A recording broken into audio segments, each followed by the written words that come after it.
You may encounter some children that are too much for you to handle, but somebody, some of these children just need somebody to be consistent, need somebody praying for them. They just need love.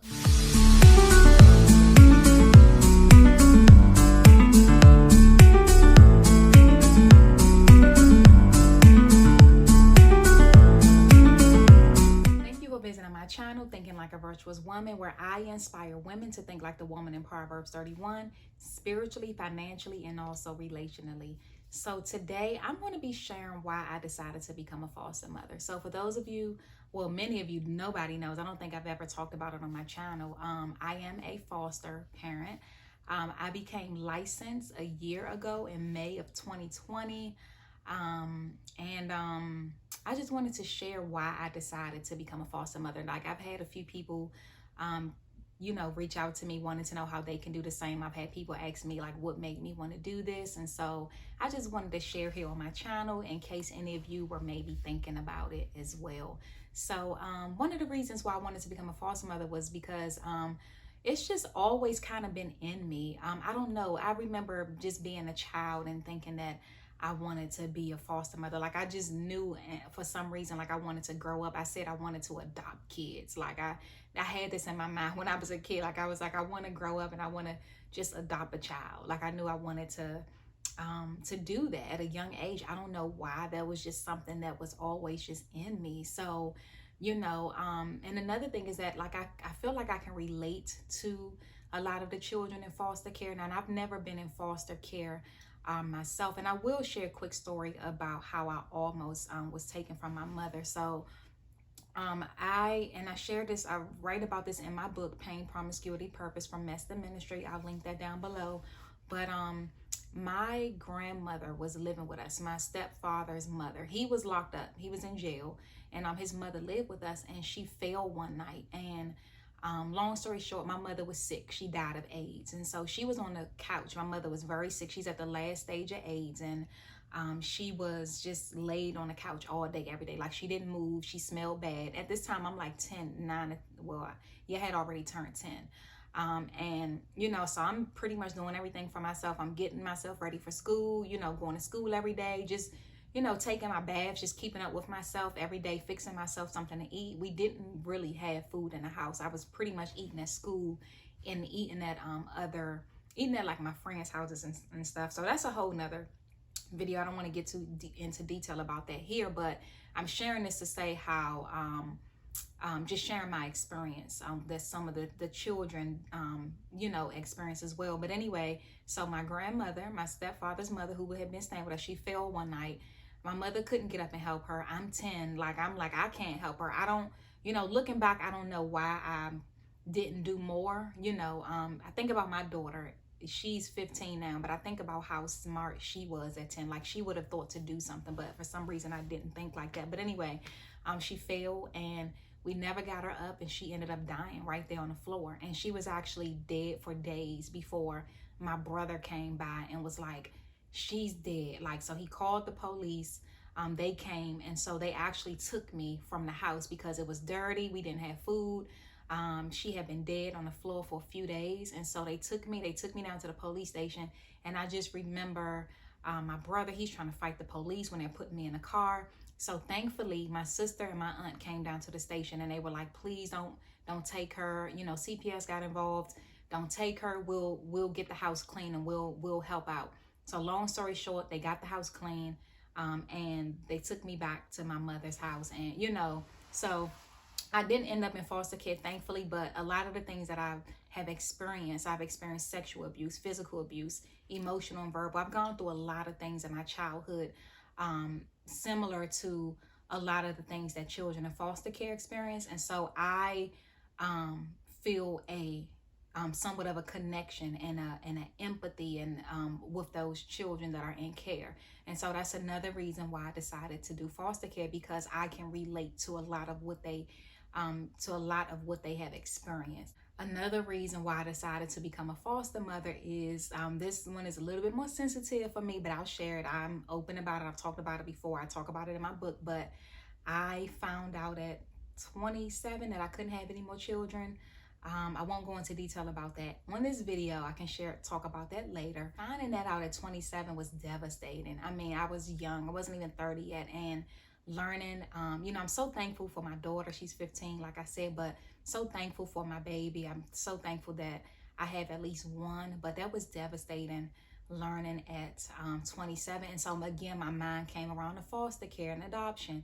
But again, I didn't act on it right then. I just knew, okay, well, maybe this is why. Maybe this is something I'm supposed to do. So that happened.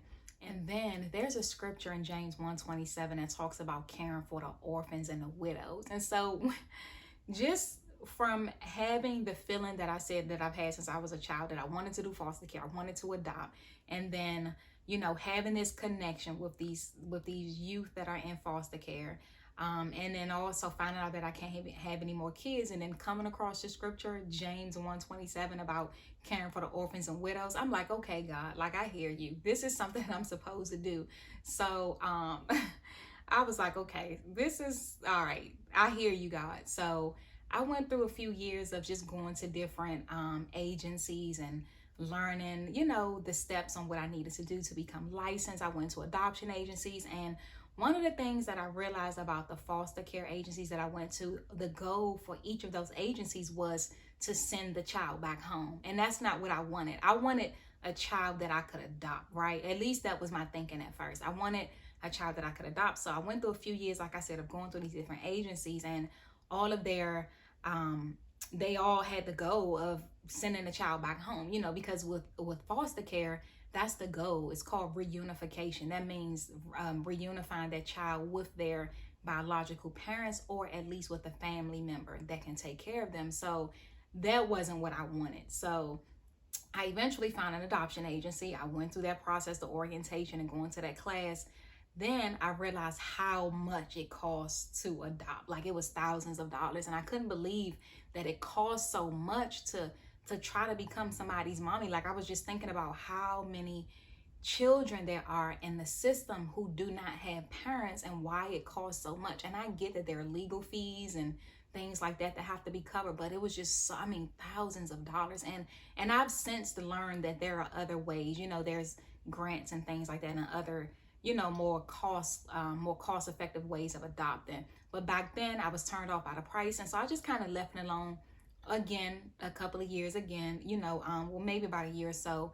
And then October 2019, I enrolled finally in foster care classes, and I had got to the point where I was like, okay, at first I didn't want to do foster care because I'm like, I didn't want to get attached to the child, and they have to go back home. I want a child that I can keep. But when I had went to the information session a few months prior to that, and I found out that you can actually keep in contact with the children that come through your home. Like, there were some people who had got up and spoke, and they talked about how, they have grown-ups now that were foster kids that still come visit them, so that actually made me feel better. So I said, okay, let me do this. I prayed about it, and I was praying about this already throughout the years, So I said, okay, let me do it. So I went through the process. It is a lengthy process. I'll talk about that in a minute. I went through the process, and I became licensed, and I was so happy. And I have since I got licensed, like I said, May 2020, officially licensed. I have had a couple foster daughters in that time period, and I'll make other videos talking about those experiences. I don't have a foster child right now, but that's a whole nother topic. But I just kind of wanted to share that, and I wanted to just kind of give a little bit of information for those of you who may be thinking about foster care. I will say to just be prepared be prepared for the fact that the goal is for the child to go back home. There are many situations in which the child is not able to go back home, and then there's nobody to take care of them, so that child then is able to be adopted. But don't go in, if you know that adoption is your goal, I would say go into it already letting them know that your goal is to adopt, right? Maybe go to an adoption agency, or maybe go to an agency that offers foster care to adoption. And so the children that they put in your care will be children who are already ready to be adopted. So I will say that. Also, I would say Make sure you have a lot of patience. Now, a lot of these children have been through a lot. They have been through things that some things that I thought I'd been through a lot, but some of this stuff is unimaginable what some of these children have gone through. So, you know, you got to kind of go into this knowing that you're going to come across some children who have extreme trauma, right? And that trauma is not going to all of a sudden go away once they're in your care. So going into this, just know that you got to be kind of prepared for anything, right? And when you go, if you do decide to become a foster parent and you go through your classes, they'll give you scenarios. You know, there's a lot that goes into becoming licensed. I'm in DC, so I don't know what it's like in other places, but I'm sure it's probably similar. But you got to go through a lot. You go through trainings and scenarios and things like that. But in the classes, I felt like the classes did an excellent job of preparing me, because I remember at the beginning of the class thinking, why do I have to do all this? I just want to become a foster parent. I want my child. Let me get my child. That's all I kept saying. Let me get my kids. Let me get my kids. I even made a hashtag on Facebook when I would post about it. Let me get my kids. But as I was in class, I realized why it's so important to be trained, because it literally prepared me for the things that I experienced with the two foster daughters that I've had come through my home. And so definitely think about that. Know that it's a lengthy process. There's a lot of, you know, background checks and things that have to be done, a lot of paperwork. And just pray and just make sure this is something that you really want to do. You know, I think that more people should open up their homes to foster care, but at the same time, I know that this is not for everybody, so I don't want to tell people what they should do. But if it's something that maybe has been on your heart and your mind and you want to know if this is right for me, I would say pray about it.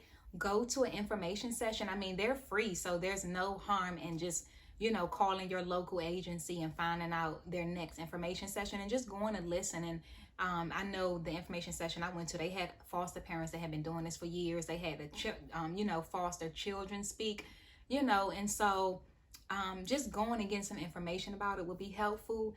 Talking to people who are also foster parents is helpful.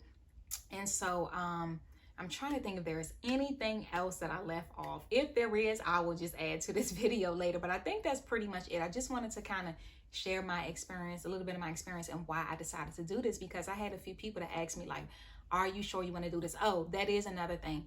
If this is something you want to do, don't let anybody talk you out of it. I had so many people telling me like, you don't want to do this, those kids and this and that, those kids, and not realizing that those children have been through trauma. Yes, it's a lot. Yes, you may encounter some children that are too much for you to handle, but somebody, I mean, some of these children just need somebody to be consistent, need somebody praying for them. They just need love, you know. And so, and these kids have been going through years of trauma.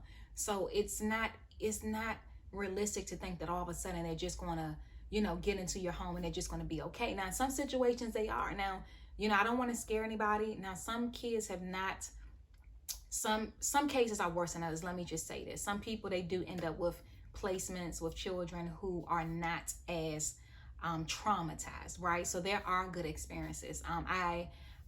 You know, I won't get into detail about that, but so I don't want to scare anybody, but definitely don't let anybody talk you out of this. This is something that, you know, you absolutely want to do. Like I said, pray about it. Don't be discouraged.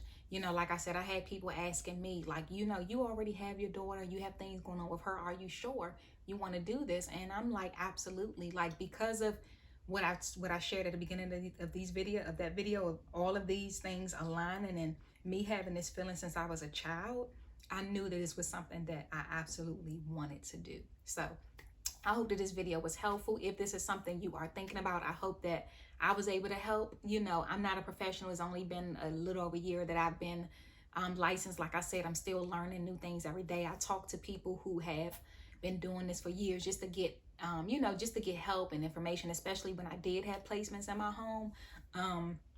If you have any experience with this, please share it down below. If you have any questions, any prayer requests, any video suggestions, as always, you can email them to me. I'll leave my email down below. Thank you again for visiting my channel. Be blessed.